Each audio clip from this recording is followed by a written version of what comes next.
అర్థం కాదు. ఎలా చెప్తాను? పైన మేఘాలు ఉంటాయి, మేఘాల వర్షమా? పైన మేఘాలు ఉంటాయి కదమ్మా, ఆ మేఘాల వర్షమా? వర్షమే మేఘాలుగా ఉన్నాయి.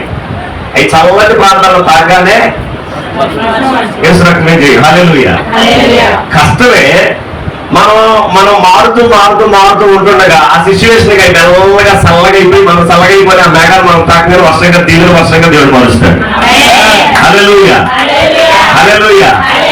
చూడటానికి మేఘమే, కానీ మేఘం కాదు, ఆ మేఘంలోనే వాటర్ ఉంది.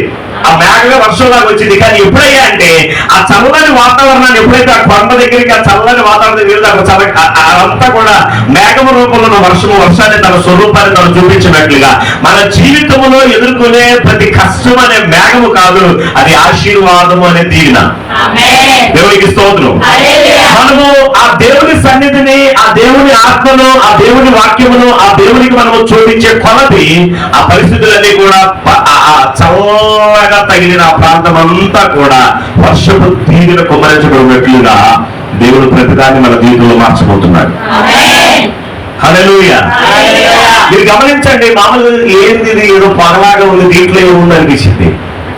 కానీ దాన్ని కనుక సరైన ప్లేస్ లో ఆ చల్లని వాతావరణంతో ఆ కొండని తాకగానే తనలో ఉన్న ఒరిజినాలిటీని మేఘము చూపించినట్లుగా మనకు కనబడే ప్రతి కష్టం అనే మేఘములో దీవెన అనే వర్షం ఉన్నది. దేవునికి స్తోత్రం.